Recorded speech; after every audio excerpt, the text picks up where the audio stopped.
Assalamualaikum warahmatullahi wabarakatuh. Saya Faidatul Mukminah, SPD SD, CKP Angkatan 9, Kabupaten Banyumas.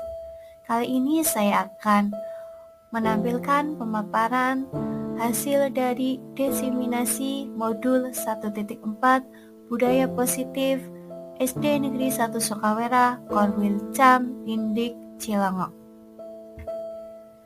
Berikut adalah penerapan budaya positif membuat keyakinan kelas di kelas 5 SD Negeri 1 Sokawera.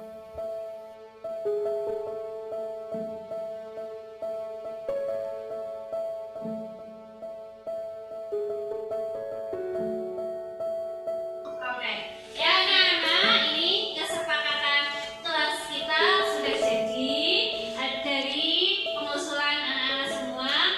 Seperti ini, mengikuti pelajaran dengan tertib dan tepat waktu. Nah, kira-kira kalian setuju atau tidak? Setuju. Nah, kemudian datang tepat waktu. Setuju apa tidak? Setuju. Kemudian di sini ada menghormati sesama teman. Setuju? Setuju.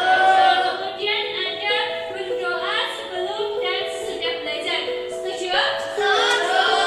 Kemudian ada lagi di sini belajar dengan sungguh-sungguh. Setuju? Setuju.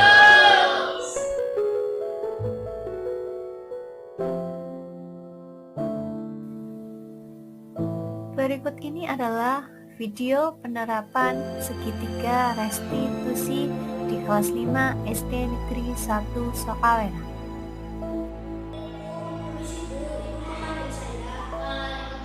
Iya, betul bisa. Silakan duduk.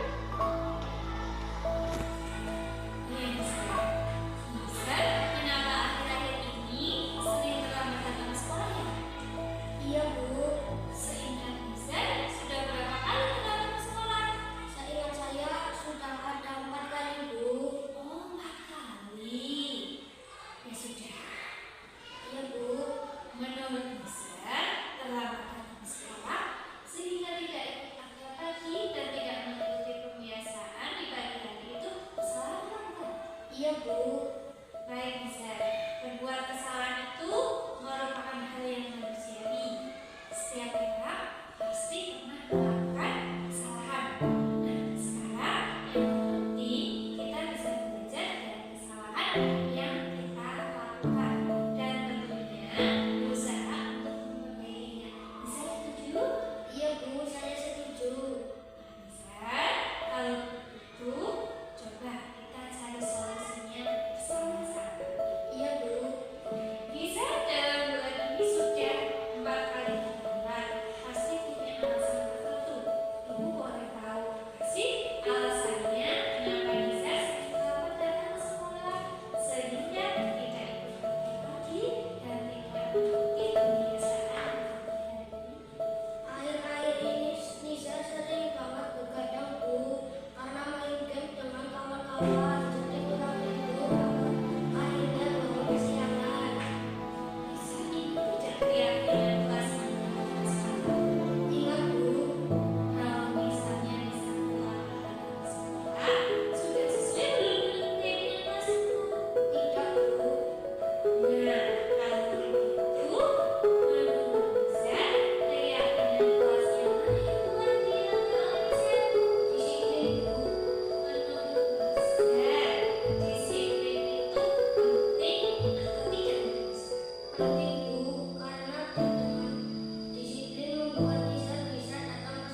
sekali lagi saya minta maaf ya Bu. Izin ke kelas sekarang. Assalamualaikum.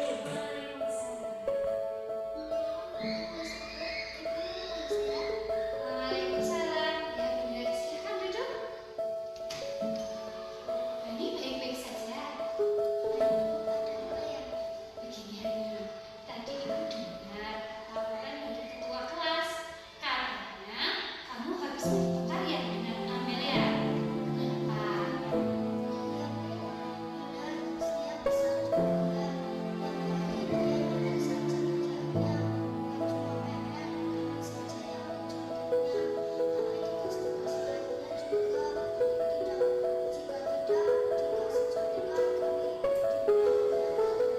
Subhanallah, wajar ya kalau Hani berkata kesal.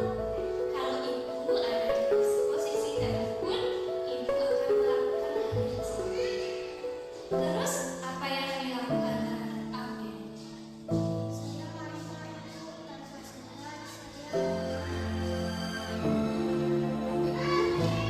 Hani seperti itu, pasti ada alasannya kan?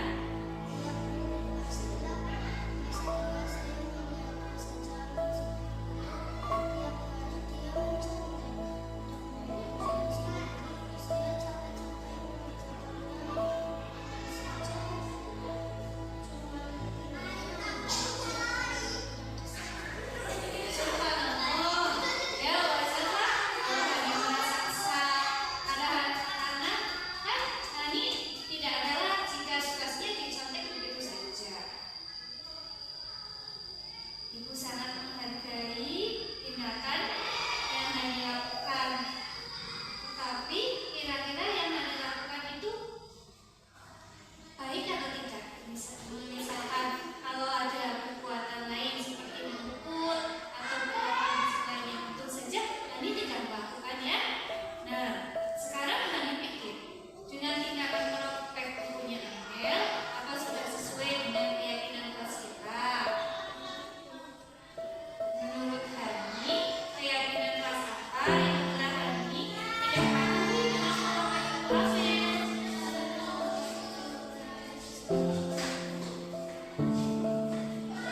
Nah, benar banget. Menurut Hani, menghormati sesama teman itu penting atau tidak? Nah, benar banget. Menurut Hani, menghormati sesama teman itu penting. Nah, baik, kalau menurut Hani itu penting, jadi keyakinan apa yang harus kamu lakukan pada saat kamu sedang marah atau sedang emosi? Hani bersedia tidak menghadapi masalah ini? Nah, kalau begitu, apa yang akan kamu lakukan untuk memperbaiki masalah ini sehingga kedepannya tidak berulang lagi? Nah,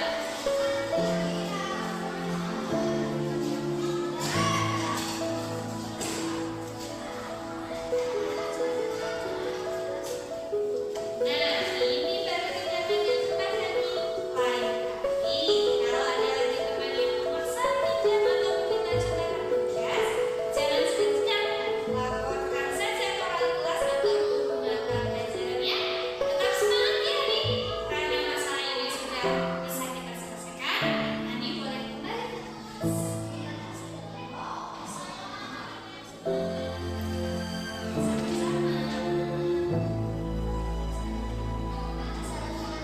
Waalaikumsalam.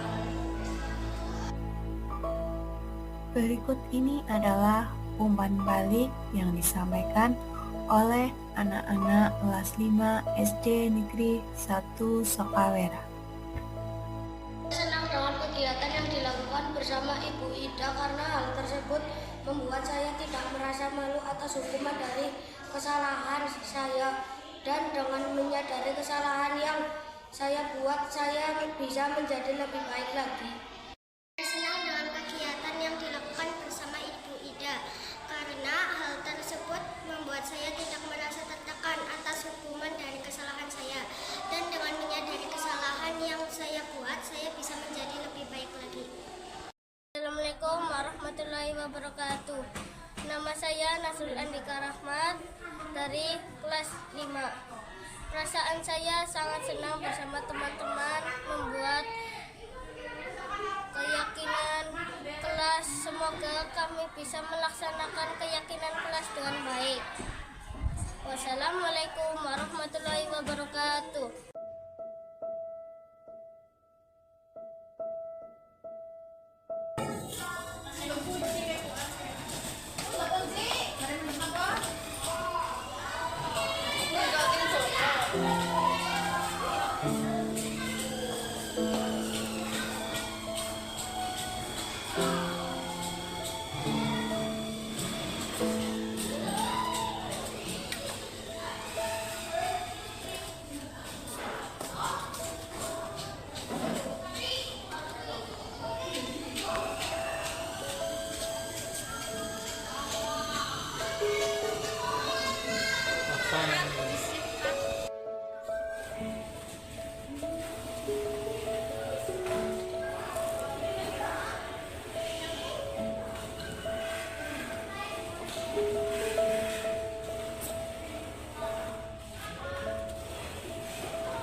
Assalamualaikum warahmatullahi wabarakatuh. Alhamdulillahirabbil alamin wa bihi nasta'inu ala umuri dunya waddin wassalatu wassalamu ala asrofil anbiya'i wal mursalin wa ala alihi wa sahbihi ajmain, amma ba'du. Yang terhormat Kepala SD Negeri 1 Sokawera beserta Bapak, Ibu Guru dan staf karyawan. Pertama-tama marilah kita panjatkan puja dan puji syukur atas kehadirat Allah Subhanahu wa Ta'ala atas rahmat dan karunia-Nya sehingga kita semua di siang hari ini dapat berkumpul dalam acara kegiatan diseminasi modul 1.4 budaya positif yang insya Allah tidak ada halangan suatu apapun. Amin ya robbal alamin. Allahumma sholli ala Sayyidina Muhammad wa ala ali Sayyidina Muhammad.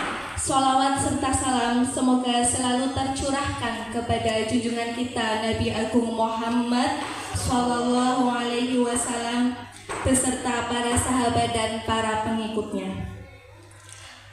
Bapak, Ibu Guru yang saya hormati, sebelum acara dimulai, saya selaku pembawa acara akan membacakan susunan acara pada siang hari ini sebagai berikut.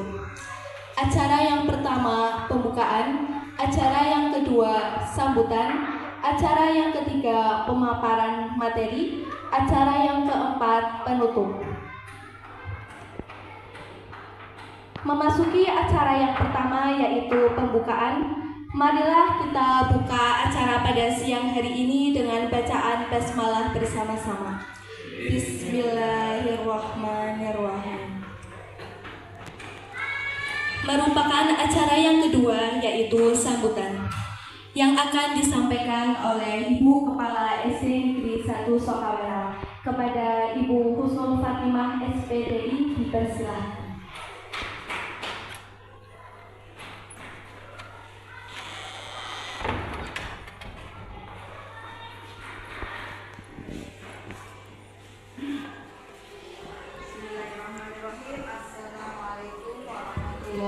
Wabarakatuh. Bismillah, alhamdulillah, sholatu wassalamu ala rasulillah wa la hawla wa la quwwata illa billah.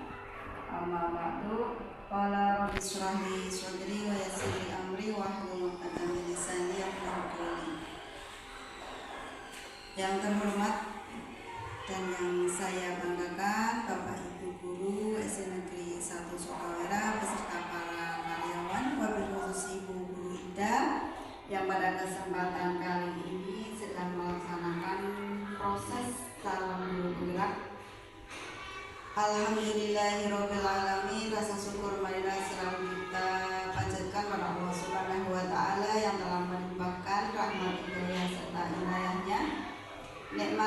yang ketiga berupa kesehatan dan lain sebagainya, hingga pada kesempatan kali ini kita dapat melaksanakan acara diseminasi modul 1.4 tentang budaya positif. Kedua kalinya sholawat serta salam marilah tetap kita limpah curahkan pada junjungan kita Nabi Muhammad SAW. Bapak Ibu yang saya banggakan, pada kesempatan kali ini adalah kesempatan yang sangat luar biasa karena kita bersama-sama bisa mengikuti acara diseminasi modul calon guru penggerak, yaitu Ibu Guru Ida, tentang budaya positif, yang merupakan salah satu tujuan kita sebagai pendidik anak-anak bangsa. Di dalamnya tidak lain dan intinya adalah membawa anak-anak kita memiliki budi pekerti yang menjadi mereka memiliki karakter positif. Ini adalah merupakan hal yang sangat inti bagi kita sebagai pendidik, membawa anak-anak kita menjadi anak-anak yang memiliki budaya positif. Karena apa? Mereka menjadi anak-anak yang pandai, bagaimanapun pandainya, kalau tidak didasari dengan akhlak yang baik, akhlakul karimah atau budaya positif, tidak akan ada gunanya. Nah, di dalam budaya positif itu tentunya mengandung berbagai macam tingkah laku yang semuanya bernilai positif. Nah, untuk lebih jelasnya nanti kita ikuti bersama acara yang akan dibawakan oleh Ibu Guru Ida pada kesempatan hari ini, agar nanti kita lebih jelas dan bisa menyerap apa yang disampaikan. Saya akhiri sambutan dari saya. Mohon maaf jika banyak kesalahan. Wabillahi taufiq wal hidayah. Wassalamualaikum warahmatullahi wabarakatuh.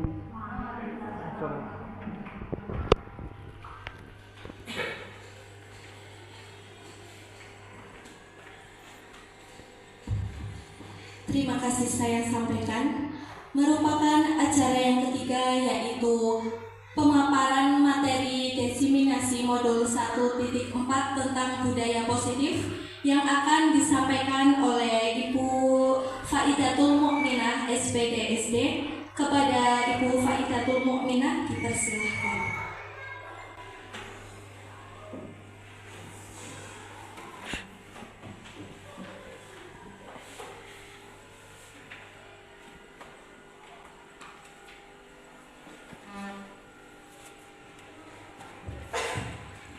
Assalamualaikum warahmatullahi wabarakatuh. Yang saya hormati Ibu Husnul Fatimah SPDI selaku Kepala Sekolah SD Negeri 1 Sokawera. Yang saya hormati Bapak Ibu Guru dan staf karyawan SD Negeri 1 Sokawera. Alhamdulillah pada kesempatan kali ini kita masih diberikan taufik, hidayah, serta inayahnya sehingga kita dapat berkumpul dalam acara diseminasi modul 1.4 budaya positif SD Negeri 1 Sokawera, Korbucap, Diwik, Cilongok. Bapak Ibu yang saya hormati, sholawat serta salam tetap tercurahkan kepada junjungan kita Nabi Muhammad SAW yang selalu kita nantikan syafaatnya di yaumil qiyamah. Bapak Ibu yang saya hormati, pada kesempatan kali ini adalah diseminasi, yaitu merupakan salah satu tugas aksi nyata di modul 1 submodul 1.4 calon guru penggerak, dan alhamdulillah saya masuk di calon guru penggerak angkatan 9. Bapak Ibu, sebelum kita Lanjut, saya ucapkan salam dan bahagia kepada kita semua. Selamat datang para guru hebat SD Negeri 1 Sokawera.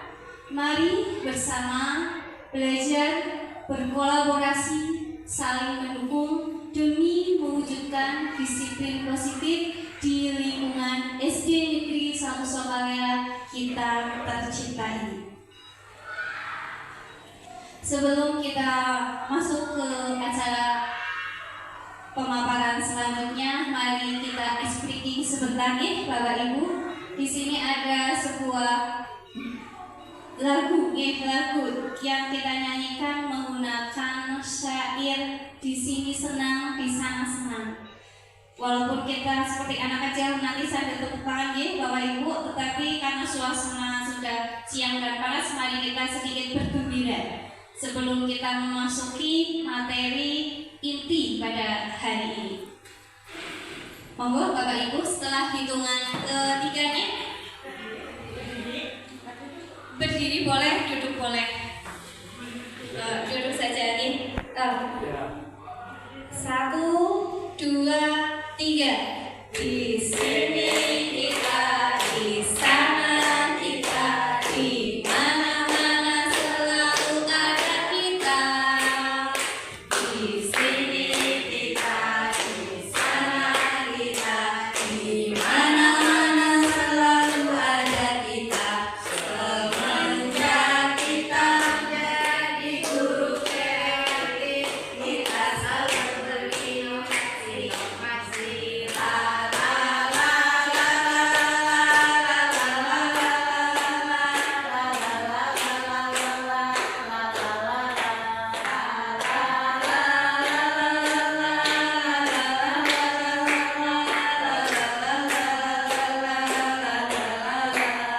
Sebenarnya ada gerakannya ya, seperti di sini kita, di sana kita, di mana-mana ada kita, selalu ada kita.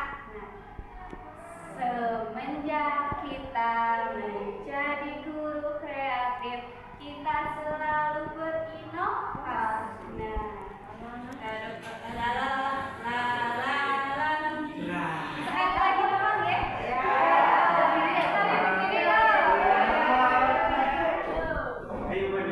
Lagi teman ya? Satu, dua, tiga. Di sini kita, di sana kita, di mana-mana selalu ada kita. Semenjak kita menjadi guru kreatif, kita selalu berinovasi.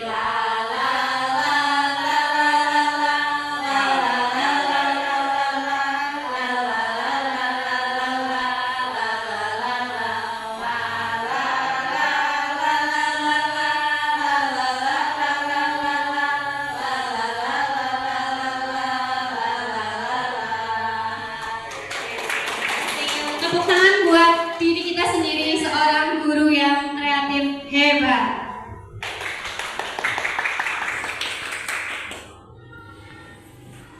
Tujuan dari acara hari ini yang pertama adalah memahami konsep pendidikan menurut Ki Hajar Dewantara dihubungkan dengan konsep budaya dan lingkungan positif di sekolah yang berpihak pada murid. Yang kedua, melakukan evaluasi dan refleksi tentang praktik disiplin dalam pendidikan Indonesia secara umum untuk mendapatkan pemahaman baru mengenai konsep disiplin positif untuk menciptakan murid dengan profil pelajar Pancasila.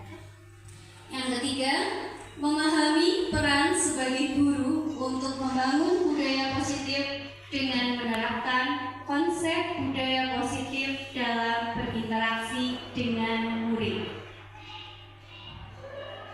Sebelum kita lanjutkan, di sini ada 3 buah pertanyaan pemantik. Mari Bapak Ibu sekalian kita resapi bersama-sama dari ketiga pertanyaan pemantik ini.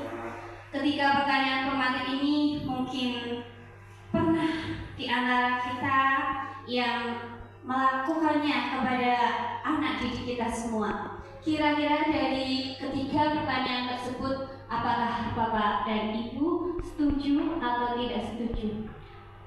Nanti saya minta tolong untuk Bapak Ibu yang berkenan menjawab dari setiap pertanyaan pemantik ini. Yang pertama adalah hukuman dapat mendisiplinkan anak.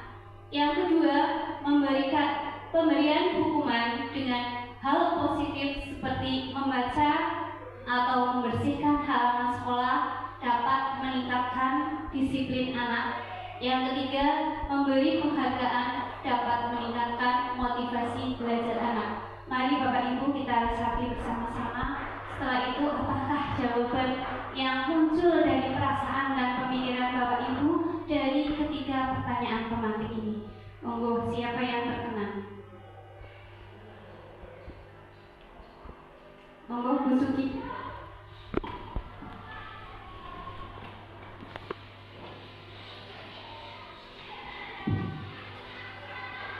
Terima kasih Bu Ida untuk waktu yang diberikan. Saya akan berusaha menjawab setelah tadi bersama-sama kita merenung, Bapak Ibu. Untuk pertanyaan pertama, hukuman dapat mendisiplinkan anak. Di sini saya menjawab tidak setuju apabila hukumannya adalah hukuman negatif. Namun apabila di situ hukuman kita adalah hukuman positif, saya memilih yang setuju seperti itu, Ibu. Terima kasih. Terima kasih buat Bu Suki. Tepuk tangan dulu ya. Kita kasih applause buat Bu Suki. Kemudian pertanyaan pemantik 2 yang berkenan, silakan.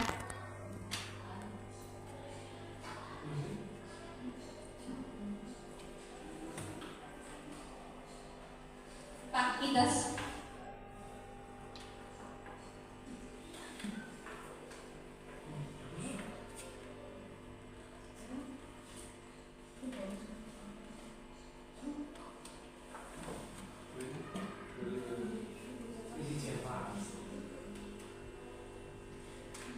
Pemberian hukuman dengan hal positif seperti membaca atau membersihkan halaman sekolah dapat meningkatkan disiplin anak. Kira-kira baik menurut Bapak Ibu itu setuju atau tidak setuju? Setuju. Ya seperti yang Pak Itos tadi ya, sering-sering saya dengar, ya setuju. Ya, memberi hukuman dengan hal positif kita anggap setuju gitu. Untuk yang ketiga yaitu memberi penghargaan dapat meningkatkan motivasi belajar anak. Ada yang berkenan? Oh, Bu Erlin.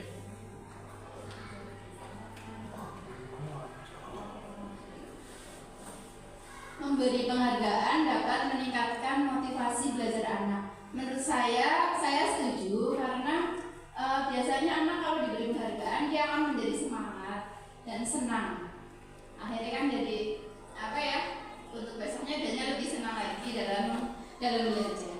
Mungkin seperti itu, Bu. Terima kasih buat Bu Erli. Kita kasih applause buat Bu Erli. Terima kasih Bapak Ibu. Tadi dari 3 soal tematik semuanya setuju nih. Nanti kita bisa melihatnya apakah yang kita jawab yang menurut kita itu sudah betul. Nah, kita nanti kaitkan lagi dengan filosofi Ki Hajar Dewantoro, kemudian kita kaitkan dengan profil belajar Pancasila sebagai bukti bahwa masuk ke dalam budaya positif. Terkadang menurut kita sudah bagus, sudah oke, ternyata sesuai dengan aturan yang ada terkadang bertentangan. Mari kita lanjutkan. Nah, sekarang kita masuk apa sih itu budaya positif.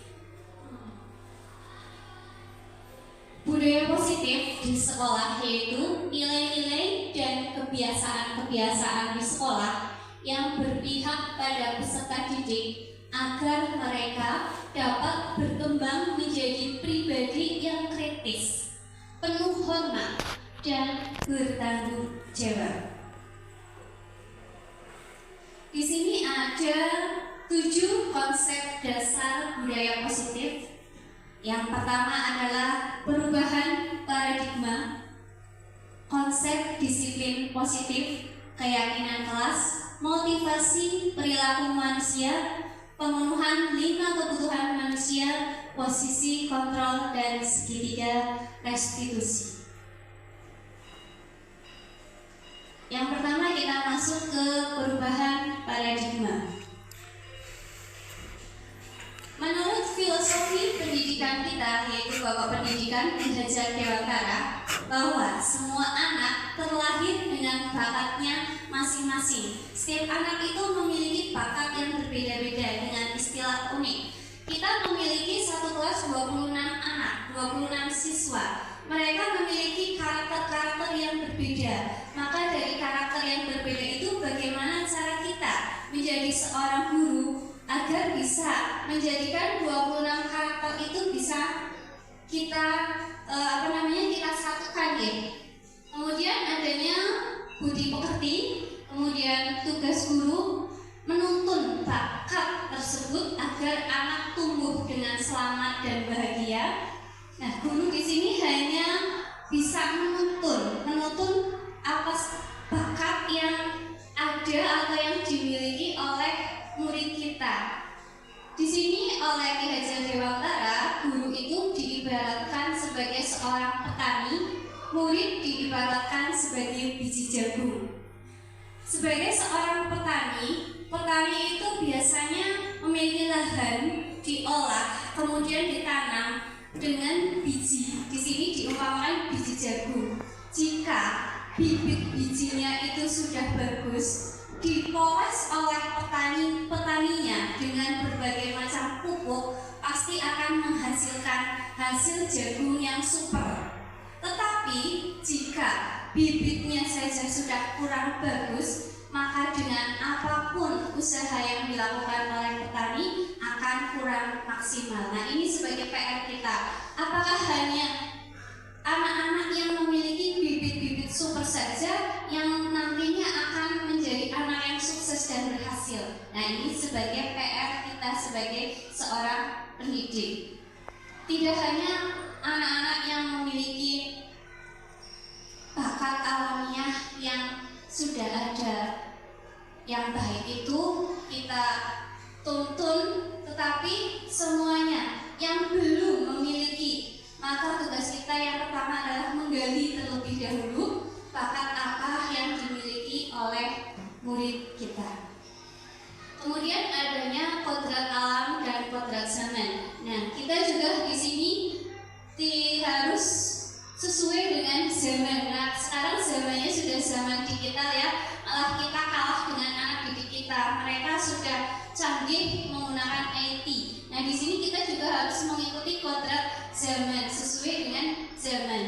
Tetapi di sini sesuai dengan zaman, seperti sekarang era digitalisasi, kita juga harus bisa memberi rambu-rambu kepada anak didik kita agar tidak sampai menyalahgunakan apa yang difasilitasi oleh orang tua dan sekolahan. Kemudian yang terakhir adalah berpihak pada murid. Ini yang paling pokok adalah kita sebagai seorang pendidik harus berpihak pada murid. Inti dari filosofi Ki Hajar Dewantara bahwa kita itu hanya untuk murid, dan murid. Selanjutnya, masih dengan perubahan paradigma, untuk membangun budaya yang positif, sekolah perlu menyediakan lingkungan positif, aman, dan nyaman agar murid-murid mampu berpikir, bertindak, dan mencipta dengan merdeka, mandiri, dan bertanggung jawab. Nah, di sini tidak hanya dengan pendidiknya saja, tetapi diikuti dengan keadaan sekolah kita. Seperti disiapkan sarana dan prasarana yang bisa mendukung agar bisa melaksanakan budaya positif. Kalau berjalan sendiri-sendiri, hanya itu tidak akan bisa jalan. Berarti harus beriringan. Makanya nanti ada yang namanya kolaborasi. Nah, kunci utama kesuksesan adalah kolaborasi. Nah, ini perlu diikutkan, yaitu dari sekolahnya dan dari pendidiknya, sehingga nanti tujuannya akan tercapai. Kemudian kita lanjutkan dengan pembelajaran dengan paradigma baru, di mana pembelajaran dengan paradigma baru dirancang berdasarkan prinsip pembelajaran yang berdiferensiasi, dengan setiap siswa belajar sesuai dengan kebutuhan dari tahap perkembangannya untuk mewujudkan profil belajar Pancasila. Kemudian di sini akan masuk ke topik selanjutnya adalah disiplin. Nah, apa sih disiplin itu?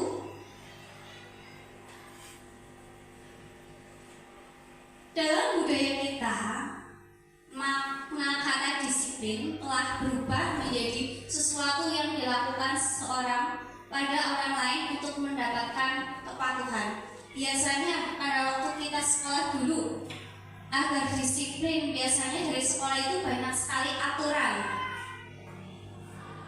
Kecenderungan umum adalah menghubungkan kata disiplin dengan ketidaknyamanan, bukan dengan apa yang kita hargai atau pencapaian suatu tujuan yang mulia. Karena kita sudah negatif pikirannya dengan aturan-aturan dari sekolahan, sehingga membuat kita merasa tidak nyaman berada di tempat tersebut. Sehingga karena tidak nyamanan itu, tujuan yang diinginkan pun tidak tercapai. Nah, nanti kita akan lebih jelasnya lagi. Sedangkan kata disiplin sendiri itu berasal dari bahasa Latin disciplina, yang artinya adalah belajar. Makna asal dari kata ini berkonotasi dengan disiplin diri dari murid-murid Socrates dan Plato. Disiplin diri membuat orang menggali potensinya menuju sebuah tujuan apa yang dia hargai. Nah, secara budaya positif ini, bahwa disiplin ini seharusnya orang tersebut menggali apa sih yang ada di dalam diri kita sendiri, sehingga kita itu sampai pada tujuan yang kita inginkan dan yang dihargai sesuai dengan azas budaya positif. Kata disiplin sering dikaitkan dengan tata tertib atau peraturan, kepatuhan pada peraturan. Kata disiplin juga sering dihubungkan dengan hukuman. Justru itu adalah salah satu alternatif terakhir dan kalau perlu tidak digunakan sama sekali. Nah, di sini tadi kata disiplin berhubungan dengan aturan, sehingga kalau aturan melanggar nanti dapat sanksi dan hukuman. Nah, ini alternatif yang selalu dipakai agar semua warga yang ada di situ, warga sekolah, bisa menaati aturan-aturan yang telah dibentuk. Nah, menurut di sini bahwa hal tersebut itu sebenarnya tidak boleh dilakukan. Maka kalau perlu itu tidak usah digunakan sama sekali. Menurut Ki Hajar Dewantara menyatakan bahwa untuk mencapai kemerdekaan atau dalam konteks pendidikan kita pada saat ini dan untuk menciptakan murid yang merdeka, syarat utamanya adalah harus ada disiplin diri yang memiliki motivasi internal. Maka kita memerlukan pihak lain untuk mendisiplinkan kita.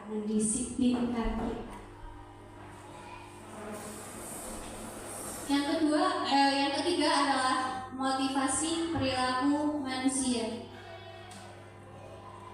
Di sini ada teori motivasi perilaku manusia, bahwa motivasi itu ada dua macam. Yang pertama adalah motivasi eksternal yang berasal dari luar, kemudian yang kedua adalah motivasi internal, di mana motivasi ini adalah sebagai tujuan dari disiplin positif. Untuk motivasi eksternal, Seperti dicontohkan, untuk menghindari ketidaknyamanan atau hukuman, maka bisa disampaikan sebuah pertanyaan. Apa yang akan terjadi apabila saya tidak melakukannya? Dengan pertanyaan ini menjadi motivasi kita untuk melaksanakan apa yang menjadi hal didisiplinkan. Kemudian yang kedua, untuk mendapatkan imbalan dari orang lain atau institusi. Dengan pertanyaan, apa yang akan saya dapatkan apabila saya melakukannya? Kemudian yang internal di sini, untuk menghargai diri sendiri, menjadi insan sesuai harapan kita. Dengan pertanyaan, saya akan menjadi orang yang seperti apa bila saya melakukannya.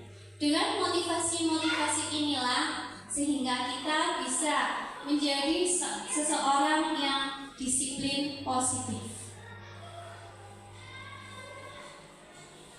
Ini konsep disiplin dengan identitas gagal. Nah, seperti yang tadi pada soal pemantik nih, adanya penghargaan hukuman. Nah, penghargaan juga nanti masuk ke dalam hukuman. Kenapa kok bisa dikatakan hukuman? Kadang menjadi beban seorang anak jika mendapat suatu penghargaan. Yang pertama, kita masuk di hukuman. Hukuman itu membuat kita nyaman, murid menjadi takut, bersifat memaksa. Murid menjadi menyembunyikan kesalahan yang pernah dibuatnya, kemudian menjadikan murid rendah diri, atau di sini bisa dikatakan anaknya jadi isinan, minder. Kemudian untuk penghargaan itu bisa merusak hubungan. Kenapa kok bisa merusak hubungan? Terkadang ada rasa kecemburuan yang muncul. Kenapa sih dia kok dapat penghargaan, saya sama dengan dia kok tidak? Nah, akhirnya muncul rasa kecemburuan sehingga akan merusak hubungan antar seseorang. Kemudian mematikan kreativitas. Nah, di sini seperti saya kan tidak pernah dapat penghargaan dari Bapak Ibu guru walaupun saya menghasilkan karya yang sangat bagus, nilai saya tertinggi di kelasnya. Nah, karena itu juga di sini bisa mematikan kreativitas, kemudian menghukum. Nah, di sini penghargaan juga masuk ke nilai menghukum. Kemudian yang terakhir adalah tidak efektif. Di sini saya akan tampilkan sebuah video yang sangat menginspiratif, yaitu video konsep disiplin dengan identitas gagal, yang kita anggap itu adalah hal betul mendisiplinkan seorang siswa, tapi ternyata hal yang kita lakukan malah disebut identitas yang gagal. Mari Bapak Ibu kita saksikan video berikut ini.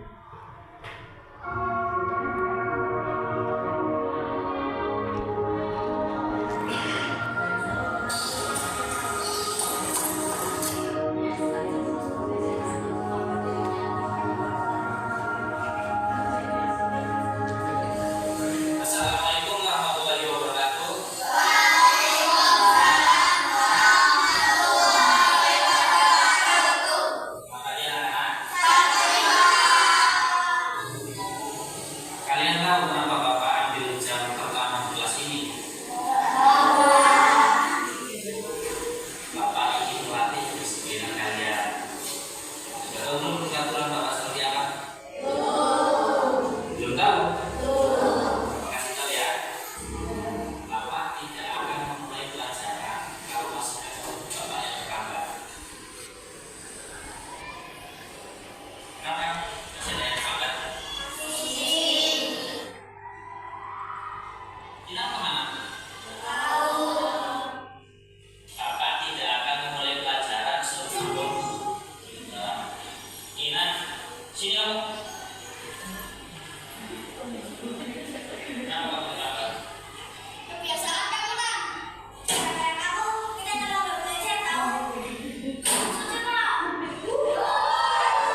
ingat, jangan sampai terlambat lagi. Kalau sampai kamu terlambat lagi, Bapak benar-benar tidak akan mulai pelajaran. Paham?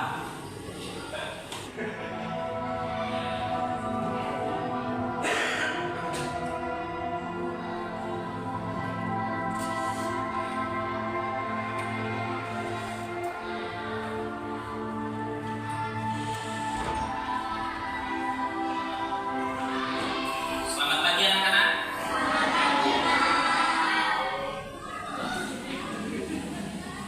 Ina, belum masuk.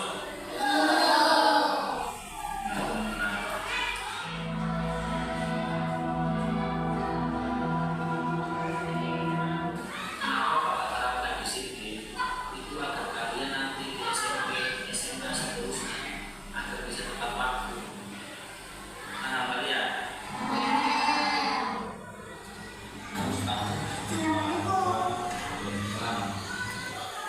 Ini Om.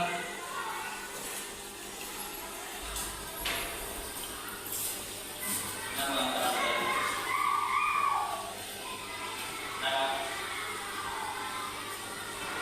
Kenapa? Kenapa kamu diam? Bapak kan sudah bilang, kamu jangan terlalu aplikasinya teman-teman. Tinggal pelajaran beberapa. Kenapa kamu terlambat? Nah, tidak usah tanya alasan. Sekarang kamu pas sampai pelajaran selesai. Kamu boleh ikut pelajaran apa? Tapi kamu boleh bergerak. Bisa.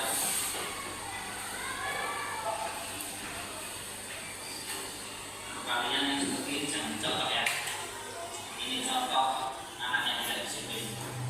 Paham ya? Terlambat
berkesimpulanlah yang baik terlebih dahulu terhadap seseorang sebelum kesimpulan yang salah yang kalian dapatkan.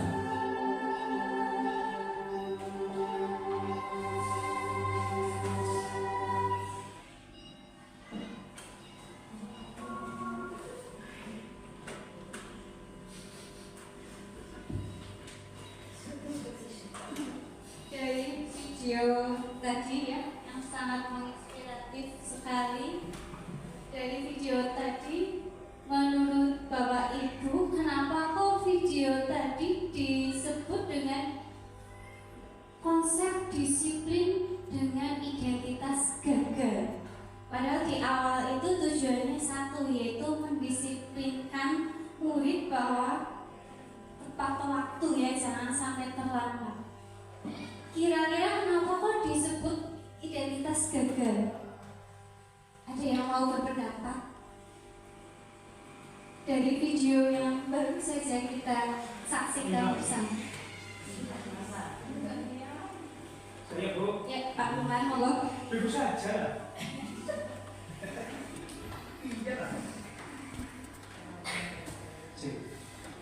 Menurut saya, kenapa tadi awalnya bertujuan baik tapi termasuk dalam disiplin yang gagal, karena di situ saya tangkap ada sebuah permasalahan diawali dengan kesepakatan terlebih dahulu. Pastinya kenapa seorang guru tidak mau memulai pelajaran jika tidak lengkap siswanya. Akan tetapi kalau penangkapan saya, seorang guru yang ditayangkan tadi tidak mau mencari problem atau masalahnya apa, kenapa si siswa itu sampai terlambat. Pastikan punya alasannya sendiri. Jadi saya pikir kenapa gagal, karena tidak mau atau belum berpikir ke arah yang lebih. Jadi seorang guru itu hanya tahu depannya saja, tidak mau memerhatikan dari beberapa sisinya. Begitu menurut saya.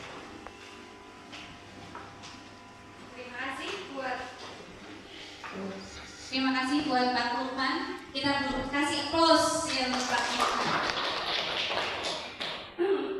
Ya memang seperti itu ya. Tujuannya adalah mendisiplinkan, tetapi kenapa kalau disebut gagal? Bahwa sebelum ada kata disiplin di dalam kelas, itu sebenarnya harus ada yang namanya kesepakatan kelas. Itu sebelum saya mempelajari atau sebelum saya masuk menjadi seorang calon guru penggerak, setelah saya masuk menjadi calon guru penggerak, ternyata kesepakatan kelas itu berganti menjadi yang namanya keyakinan kelas. Nah, dari keyakinan kelas, jika ada salah satu di antara murid kita yang melanggarnya, kita tidak boleh secara langsung seperti tadi yang dijelaskan oleh Pak Lukman, kita tidak hanya melihat dari depannya saja, tetapi kita harus cari apa sih sebenarnya yang membuat dia itu terlambat. Nah, untuk mencari hal itu kita menggunakan yang namanya segitiga restitusi. Nanti yang akan kita bahas pada materi selanjutnya. Mari Bapak Ibu kita latihan dari tindakan guru yang dipaparkan di depan sini, apakah masuk dalam konteks hukum atau konteks konsekuensi. Yang pertama, mencatat 100 kali di dalam buku kalimat, saya tidak akan terlambat lagi karena terlambat ke sekolah. Kira-kira di sini masuk ke hukum atau konsekuensi? Hukum. Kemudian yang kedua, lari mengelilingi lapangan basket 2 kali karena terlambat hadir di sekolah.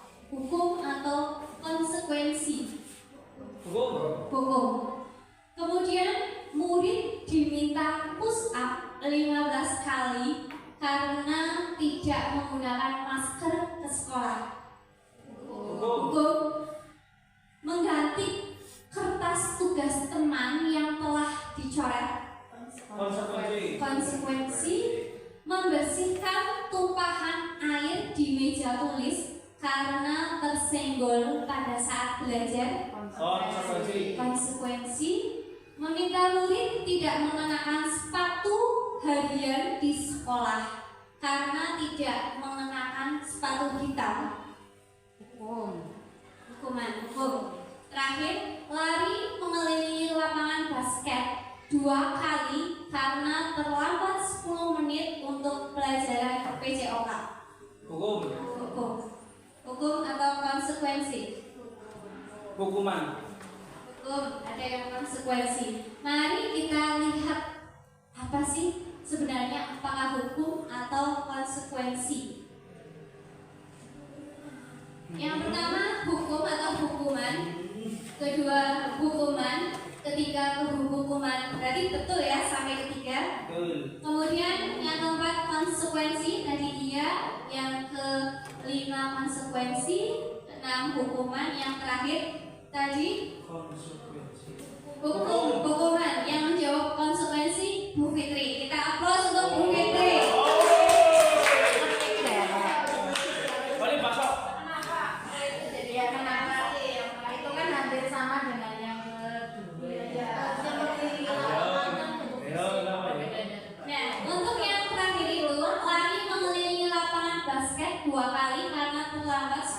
Untuk pelajaran PJOK, karena itu yang menghukumnya adalah guru PJOK-nya, menghukum sesuai dengan bidangnya. Jadi itu bukan masuk hukuman, tapi konsekuensinya terlambat. Berarti kalau misalnya guru agama misalnya ya Bu, itu menghukum misalnya memberi konsekuensi kalau tidak menyelesaikan ini terus disuruh menghafalkan surat apa itu boleh ya? Ya itu kan berarti masih di round 1, iya, 1 dari mapel PAI tersebut. Nah itu masuknya ke konsekuensi. Nah di sini kita bisa melihat apa sih perbedaan hukuman dan penghargaannya. Perbedaan hukuman dan konsekuensi. Nah maaf itu salah. Hukuman sesuatu yang menyakitkan harus terjadi, kemudian membuat anak sakit fisik maupun hati untuk jangka waktu yang lama. Anak membenci kedisiplinan, terjadinya paksaan, mendorong anak menyakiti diri sendiri, konsep diri yang buruk. Anak belajar untuk menyembunyikan kesalahan, meraih marah, rasa bersalah, dipermalukan, merasa tak dihargai. Ini seperti yang tadi kita lihat ya dari paparan video yang baru saja kita saksikan bersama. Sedangkan selanjutnya adalah sesuatu harus terjadi, membuat anak merasa tidak nyaman dalam jangka waktu yang pendek. Anak menghargai disiplin, stimulus tanggapan, mendorong anak agar mudah menyesuaikan diri, konsep diri yang baik. Anak belajar untuk memenuhi peraturan, kemudian kehilangan hak, dibuat tidak nyaman, diasingkan untuk waktu yang sementara. Nah itu apa sih bedanya hukuman dan konsekuensi. Selanjutnya kita masuk ke 5 kebutuhan dasar manusia. Yang pertama adalah bertahan hidup, rasa kasih sayang atau rasa diterima. Ketiga, penguasaan. Keempat, kebebasan. Yang kelima adalah kesenangan. Kita masuk ke yang pertama adalah bertahan hidup. Kebutuhan bertahan hidup atau survival adalah kebutuhan yang bersifat fisiologis untuk bertahan hidup, misalnya kesehatan,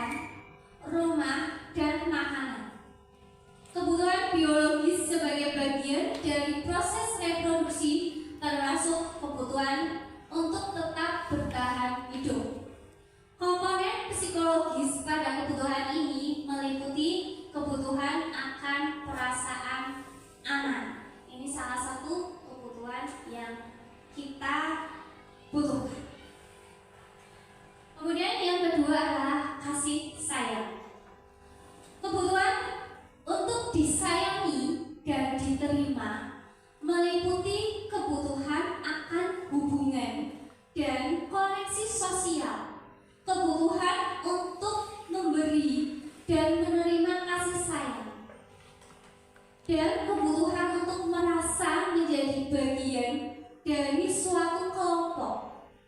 Kebutuhan ini juga meliputi keinginan untuk tetap terhubung dengan orang lain seperti teman, keluarga, pasangan hidup, teman kerja, binatang peliharaan, dan kelompok di mana kita bergabung.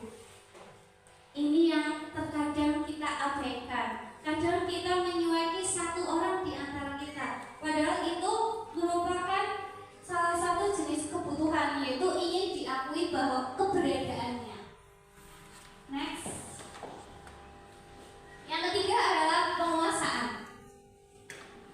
Kebutuhan ini berhubungan dengan kekuatan untuk mencapai sesuatu, menjadi kompeten, menjadi terampil, diakui atas prestasi dan keterampilan kita, didengarkan dan memiliki rasa harga diri. Kebutuhan ini meliputi keinginan untuk dianggap berharga, bisa membuat perbedaan, bisa membuat pencapaian, kompeten, diakui, dihormati. Ini meliputi self-esteem dan keinginan untuk meninggalkan pengaruh. Kemudian selanjutnya kebebasan. Kebutuhan untuk bebas adalah kebutuhan akan kemandirian, otonomi, memiliki pilihan, dan mampu mengendalikan arah hidup seseorang. Anak-anak dengan kebutuhan kebebasan yang tinggi menginginkan sebuah pilihan. Mereka perlu banyak bergerak, suka mencoba-nyoba, tidak terlalu terpengaruh orang lain, dan senang mencoba hal baru dan menarik. Nah, ini biasanya yang sekarang dimiliki oleh anak-anak kita. Mereka bahasa gaulnya kepo, selalu ingin tahu. Nah, kita itu sebagai orang yang dewasa berarti harus bisa mengarahkan kekepoannya itu, mengarahkan kepada hal-hal yang positif. Kemudian yang selanjutnya adalah kesenangan. Kebutuhan akan kesenangan adalah kebutuhan untuk mencari kesenangan, bermain, dan tertawa. Bayangkan hidup tanpa kenikmatan apapun, betapa menyedihkan. Glaser menghubungkan kebutuhan akan kesenangan dengan belajar. Semua hewan dengan tingkat inteligensi tinggi seperti anjing, lumba-lumba, primata, dan lain-lain, mereka itu bermain. Saat mereka bermain, mereka mempelajari keterampilan hidup. Yang penting manusia tidak berbeda. Itulah tadi 5 hal yang menjadi kebutuhan kita. Nah, selanjutnya di sini yang namanya posisi kontrol. Nah, posisi kontrol kita ini sebagai seorang pendidik. Ada 5 posisi kontrol kita sebagai seorang pendidik. Sebagai penghukum, pembuat rasa bersalah, sebagai teman, sebagai pemantau, dan sebagai manajer. Di mana 5 posisi kontrol ini yang kita gunakan dalam memecahkan masalah atau kasus yang terjadi pada murid-murid kita. Kalau saya sendiri ini masuknya ke penghukum dan pembuat rasa bersalah. Sebenarnya posisi kontrol yang paling baik atau paling benar dalam modul budaya positif adalah sebagai seorang manajer. Mari kita bahas satu persatu. Yang pertama adalah penghukum. Seorang penghukum bisa menggunakan hukuman fisik maupun verbal. Orang-orang yang menjalankan posisi penghukum senantiasa mengatakan bahwa sekolah memerlukan sistem atau alat yang dapat lebih menekan murid-murid lebih dalam lagi. Guru-guru yang menerapkan posisi penghukum akan berkata, patuhi aturan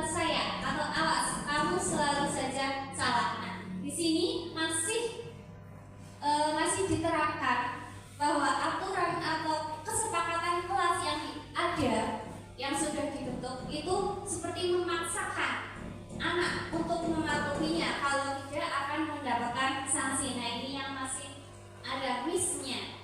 Selanjutnya, kemudian membuat rasa bersalah, di mana pada posisi ini biasanya guru akan bersuara lebih lembut. Pembuat rasa bersalah akan menggunakan kebeningan yang membuat orang lain merasa tidak nyaman, bersalah atau rendah diri. Kata-kata yang keluar dengan lembut akan seperti, "Ibu sangat kecewa sekali dengan kamu. Berapa kali Bapak harus memberitahu kamu ya? Gimana coba kalau orang tua kamu tahu kamu berbuat begini?" Ini juga mungkin Bapak Ibu guru pernah melakukannya kepada murid-murid kita. Kita biasanya kalau di dalam kelas anak-anaknya rame. Nah, kalau kita mau geblak meja, ya takut dikatakan, ya guru pasang nanti anaknya takut besok tidak berangkat. Makanya dengan salah satu cara yaitu diam. Kita diam, kemudian ada anak yang ngel, aja berisik, guru masuk. Nah, itu juga sebenarnya masuk di pembuat rasa bersalah yang sebaiknya harus kita hindari. Selanjutnya, teman, di mana guru pada posisi ini tidak akan menyakiti murid, namun akan tetap berupaya mengontrol murid melalui persuasi, mengancam. Posisi teman pada guru bisa negatif ataupun positif. Positif di sini berupa hubungan baik yang terjalin antara guru dan murid. Guru di posisi teman menggunakan hubungan baik dan humor untuk mempengaruhi seseorang. Mereka akan berkata, "Ayo, bantulah demi Bapak ya. Ayo ingat tidak bantuan Bapak selama ini." Berarti itu mungkin ya. Ya sudah, kali ini tidak apa-apa. Nanti Ibu bantu bereskan. Mungkin sebagai seorang teman juga pernah dilakukan. Tapi kalau untuk kelas rendah ini bukan sebagai teman, lebih ke condong sebagai seorang ibu. Maka di situ kalau teman ini ada bisa membawa ke negatif atau positif. Apalagi kalau anaknya sudah SMP SMA. Nah itu kelas 6 berarti kelas tinggi ya, harus hati-hati. Yang selanjutnya adalah pemantau. Di sini guru memantau berarti mengawasi. Pada saat kita mengawasi, kita bertanggung jawab atas perilaku orang-orang yang kita awasi. Posisi pemantau berdasarkan pada peraturan-peraturan dan konsekuensi. Dengan menggunakan sanksi atau konsekuensi, kita dapat memisahkan hubungan pribadi kita dengan murid. Sebagai seseorang yang menjalankan posisi pemantau, ada beberapa pertanyaan yang bisa kita ajukan sebagai seorang pemantau. Yang pertama, peraturannya apa? Apa yang telah kamu lakukan? Sanksi atau konsekuensinya apa? Ini sebagai seorang pemantau. Nah ini, yang terakhir adalah manajer. Posisi terakhir, manajer, adalah posisi di mana guru berbuat sesuatu bersama dengan murid, mempersilahkan murid mempertanggungjawabkan perilakunya, mendukung murid agar dapat menemukan solusi atas permasalahan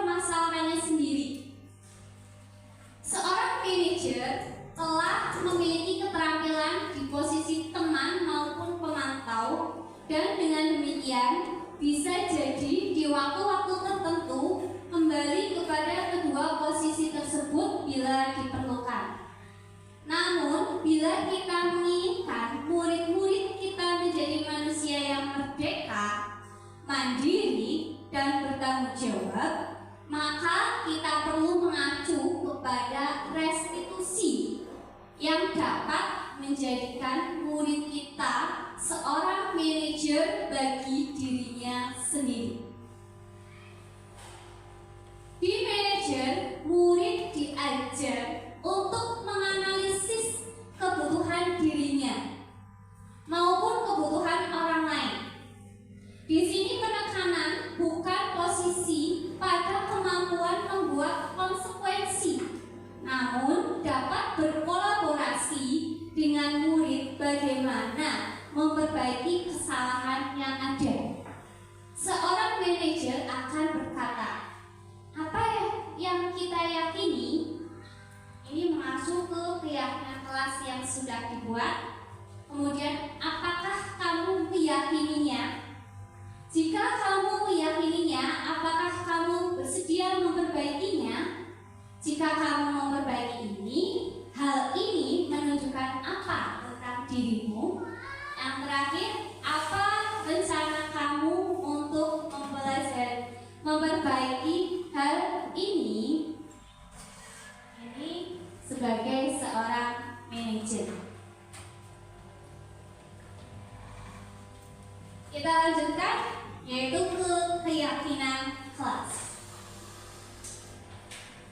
Di mana keyakinan kelas adalah nilai-nilai kebajikan atau prinsip-prinsip universal yang disepakati bersama secara universal, lepas dari latar belakang suku, negara, bahasa maupun agama.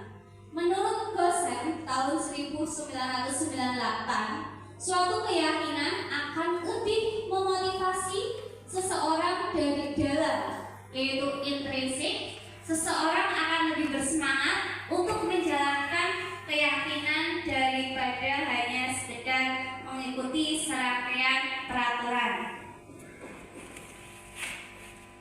Di sini ada beberapa bentuk-bentuk keyakinan kelas, seperti keyakinan kelas bersifat abstrak daripada peraturan yang lebih rinci dan konkret. Keyakinan kelas berupa pertanyaan-pertanyaan yang universal. Pernyataan keyakinan kelas senantiasa dibuat dalam bentuk positif. Keyakinan kelas hendaknya tidak terlalu banyak sehingga mudah diingat dan dipahami. Semua warga kelas sebaiknya ikut berkontribusi dalam membuat kegiatan kelas lewat curah pendapat. Yang terakhir, bersedia meninjau kembali keyakinan kelas dan dari waktu ke waktu. Di sini ada peraturan. Apa sih peraturan? Di sini ada keyakinan kelas atau nilai kebajikan yang dituju. Contoh dari peraturan, dicontohkan selalu kembalikan buku ke tempatnya. Kalau masuk ke dalam keyakinan kelas, aturan tersebut itu untuk melatih anak bertanggung jawab. Kemudian dilarang mengganggu orang lain. Itu maksudnya menghormati orang lain dan diri sendiri. Kemudian hadir di sekolah 15 menit sebelum pembelajaran dimulai. Berarti ini maksudnya ke menghormati orang lain, berkomitmen pada tujuan. Dilarang melakukan kekerasan. Masuk ke keyakinan kelas pada keselamatan dan menghormati orang lain. Bergantian atau menunggu, dilarang menggunakan narkoba. Ini maksudnya kesehatan. Berkalian atau menunggu giliran, menghormati orang lain dan kesabaran. Jangan berlari di kelas, maksudnya keselamatan dan keamanan. Nah, untuk peraturan ini masih menggunakan dilarang. Contoh lagi seperti jangan membuang sampah sembarangan. Nah, kalau jangan membuat sampah di sembarangan itu masih negatif, masih ada kata jangan. Kalau dijadikan ke keyakinan kelas itu masuk diubah dulu menjadi kalimat positif. Buanglah sampah pada tempatnya. Kalau masuk ke keyakinan kelas berarti itu menjaga kebersihan. Itu sebagai sedikit contoh atau sampel saja. Nah, di sini kemarin saya di kelas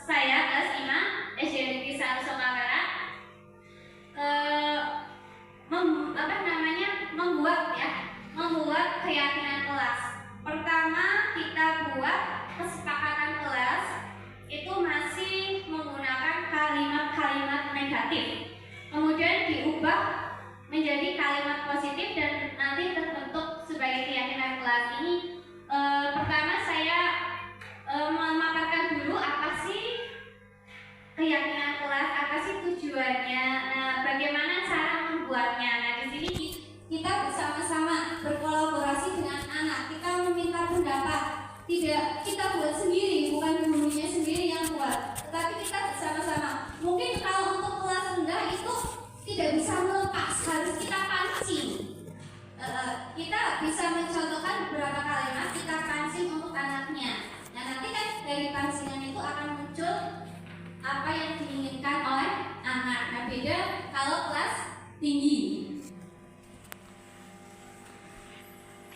Nah, di sini dari tadi sudah menentukan masing-masing anak berpendapat apa sih yang diinginkannya, kemudian maju menempelkannya di papan yang telah disediakan.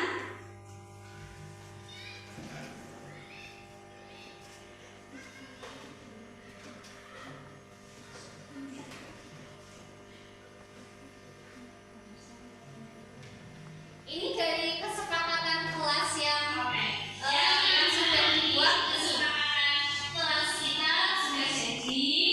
Dari pengusulan anak semua seperti ini, mengikuti pelajaran dengan tertib dan tepat waktu. Nah, kira-kira kalian setuju atau tidak? Setuju. Dan kemudian berapa tepat waktu? Setuju atau tidak? Setuju. Kemudian di sini ada menghormati sesama teman. Setuju? Setuju. Kemudian ada berdoa sebelum dan sesudah belajar. Setuju? Setuju. Kemudian ada lagi di sini belajar dengan sungguh-sungguh. Setuju? Setuju. Nah, dari kesepakatan kelas yang dibuat, kita juga harus mendapatkan persetujuan juga dari anak-anak yang lain. Terkadang anak yang lain juga merasa kurang pas nih. Kita kalau buat keyakinan atau kesepakatan kelas itu harus dari persetujuan bersama-sama, karena kesuksesan untuk menjalankan keyakinan kelas bukan hanya 1-2 orang yang melakukan, tetapi seluruh warga kelas. Kalau untuk kesepakatan atau keyakinan sekolah berarti yang membuat berarti seluruh warga sekolah. Nah, dari kesepakatan kelas yang ada, maka akan dikerucutkan lagi menjadi keyakinan kelas, dan itulah hasil dari keyakinan kelas. Dari beberapa kesepakatan kelas yang ada, ternyata hanya beberapa saja yang dapat dijadikan sebagai keyakinan kelas. Selanjutnya adalah segitiga restitusi. Apa itu restitusi? Restitusi adalah proses menciptakan kondisi bagi murid untuk memperbaiki kesalahan mereka, sehingga mereka bisa kembali pada kelompok mereka dengan karakter yang lebih kuat. Restitusi juga merupakan proses kolaboratif yang mengajarkan murid untuk mencari solusi untuk masalah mereka dan membantu murid berpikir tentang orang seperti apa yang mereka inginkan sebagai tujuan mulia dan bagaimana mereka harus memperlakukan orang lain. Ini sesuai dengan pendapatnya Goosen tahun 2004. Ada 9 ciri-ciri restitusi. Ada yang mau membacakan? Biar tidak ngantuk.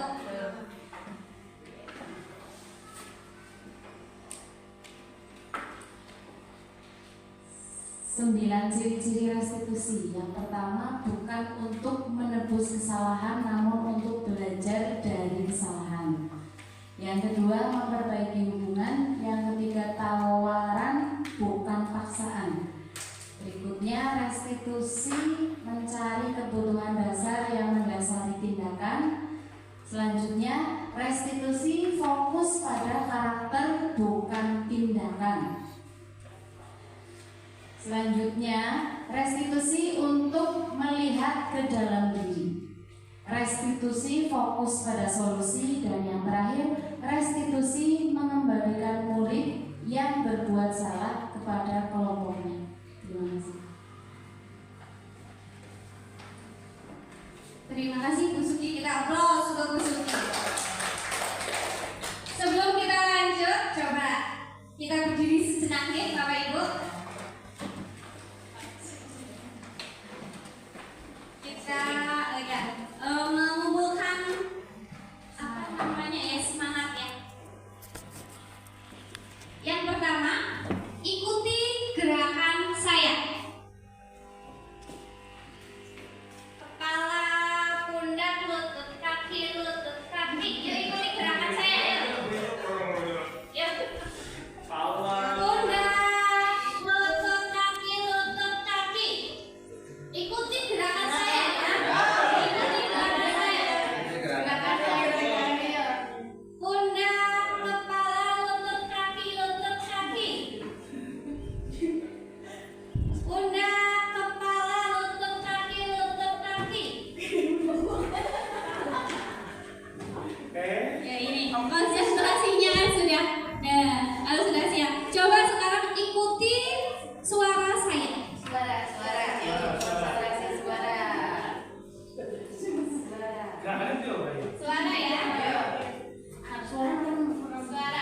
Kepala, pundak, lutut, kaki. Suara ya.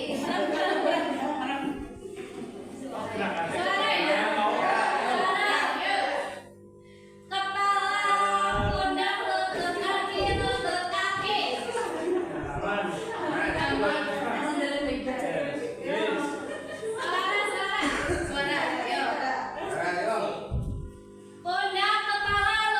kaki. Suara. Pundak, kepala, lutut, kaki. Ya. Lanjut lagi ya. Suara ya, masih dengan suara. Lutut, kaki, kepala, pundak.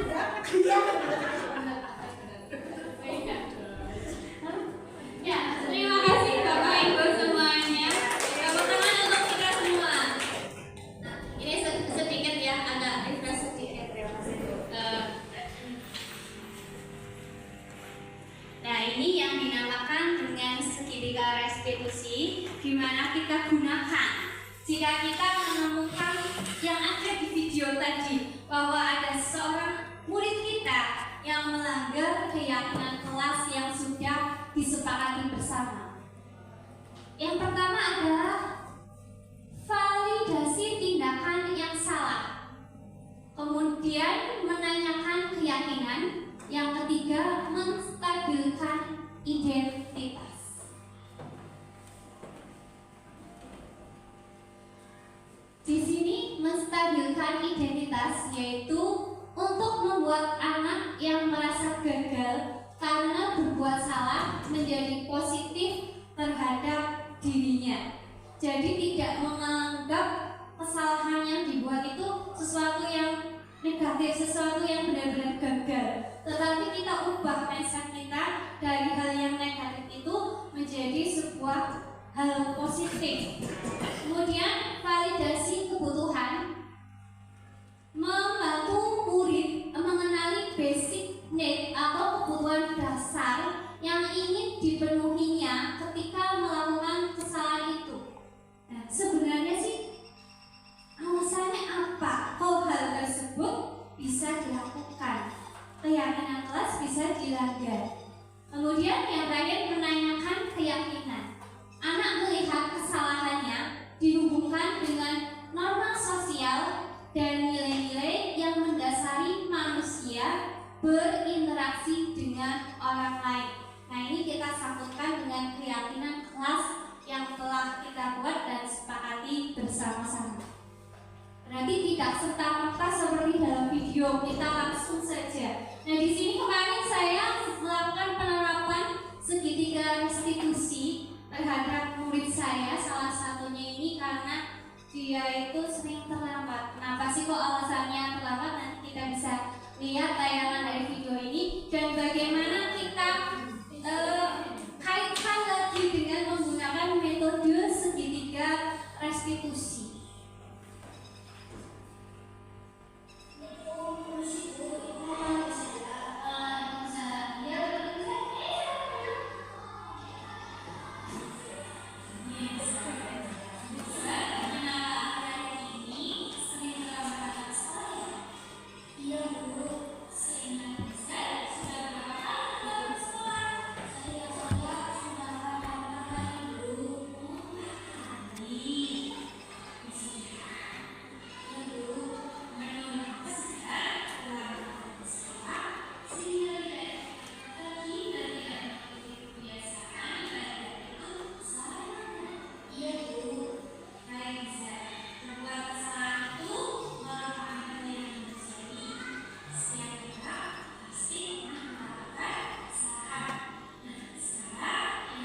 Itu tadi contoh penerapan segitiga restitusi. Beda dengan video yang pertama.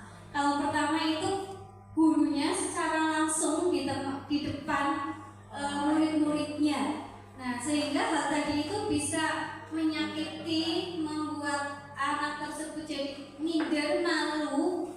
Yang di sini bisa kita panggil anaknya tersebut, kita tanya jawab sama anaknya apa sih sebenarnya, kita cari dulu informasi yang membuat dia itu terlambat, kemudian kita cari bersama apa yang menjadi jalan keluarnya agar terlambat itu tidak lagi dilakukan. Nah, ini salah satu contoh saja penerapan segitiga restitusi. Bapak Ibu semua, ini masuk di penghujung acara, yaitu tentang refleksi. Hal baru apa yang mengubah paradigma Bapak Ibu yang Bapak Ibu dapatkan dari kegiatan ini? Kemudian perasaan apa yang muncul selama mengikuti sesi ini, khususnya mengenai makna disiplin dan motivasi intrinsik yang berada dalam diri Bapak Ibu. Kemudian peran among apa atau kontrol Ibu sebagai apa yang telah dilakukan selama ini sesuai sehari-hari Ibu, sesuai yang dikaitkan dengan sesi ini. Kemudian ajakan menjadi among yang seperti apa setelah mengikuti ini. Keinginan Ibu menjadi among apa? Mungkin ada perwakilan salah satu, karena waktu juga sudah cukup sore. Oh, oke.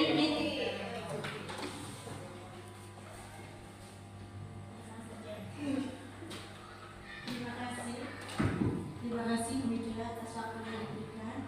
Untuk soal pertama, saya akan menjawab hal baru apa yang mengubah paradigma saya yang saya dapatkan dalam penyampaian berita tadi. Yang saya dapatkan adalah tentang karakter yang patut dicontoh dari Ki Hajar Dewantara, yaitu tentang kepemimpinan, kemandirian, dan kreativitas. Mungkin itu yang dapat saya sampaikan. Mohon maaf kalau ada kesalahan. Terima kasih buat Kopi. Kita kasih aplaus untuk Kopi. Mungkin cukup satu saja ya yang bisa kita refleksikan. Mungkin kita bersama ini salah satu mungkin momen yang tidak semua sekolahan bisa. Semoga tadi yang saya paparkan, apa yang saya dapatkan dalam kegiatan calon guru penggerak bisa saya salurkan kepada Bapak Ibu. Semoga juga bisa bermanfaat bagi Bapak Ibu semua. Mungkin sampai di sini dulu. Terima kasih dan salam dan bahagia. Dari saya pemaparannya cukup sekian. Bila banyak tutur kata yang kurang berkenan, mohon maaf yang sebesar-besarnya. Billahi taufiq wal hidayah. Wassalamualaikum warahmatullahi wabarakatuh.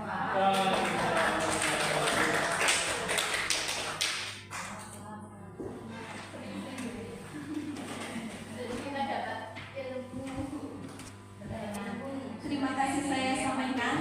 Ya, tadi merupakan pemaparan materi yang sangat luar biasa. Ya, semoga apa yang telah disampaikan oleh Ibu Faidatul Mukminah SPDSD dapat bermanfaat bagi kita semua. Amin ya rabbal alamin. Merupakan acara yang keempat, yaitu penutup. Namun sebelum acara ditutup, saya selaku pembawa acara, apabila banyak tutur kata yang tidak berkenan di hati Bapak Ibu semua, ataupun tingkah laku yang tidak berkenan di hati Bapak Ibu semua, saya mohon maaf yang sebesar-besarnya. Marilah kita tutup acara pada siang hari ini dengan bacaan hamdalah bersama-sama. Alhamdulillahirabbil alamin. Terima kasih. Wassalamualaikum warahmatullahi wabarakatuh. Waalaikumsalam warahmatullahi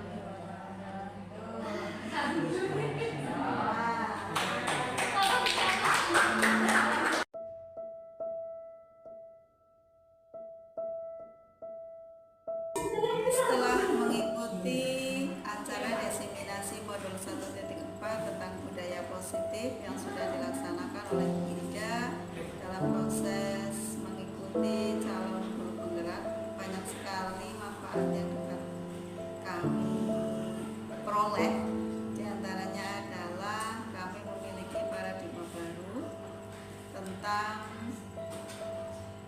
bagaimana cara membuat anak memiliki sifat disiplin tanpa harus menghukum.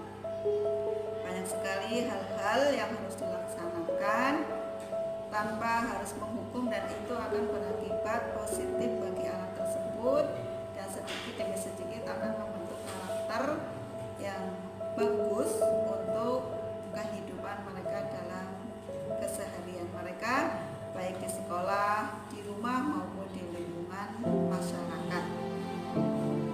Selain itu, di antara yang dapat kami tangkap dalam membentuk karakter positif pada anak, di antaranya adalah dengan cara membentuk yang namanya kesepakatan kesepakatan kelas yang nantinya mengerucut menjadi sebuah keyakinan yang akan diikuti oleh seluruh warga kelas yang sebelumnya sudah menjadi kesepakatan bersama-sama dalam suatu kelas. Itu diantaranya yang dapat kami peroleh. Sungguh sangat luar biasa untuk acara diseminasi budaya positif pada kesempatan kali ini, dan ini membuat kami merasa ingin mengikuti kembali karena mendapat hal-hal baru yang tadinya kami belum mengetahui, jadi kami bisa mengetahui. Terima kasih.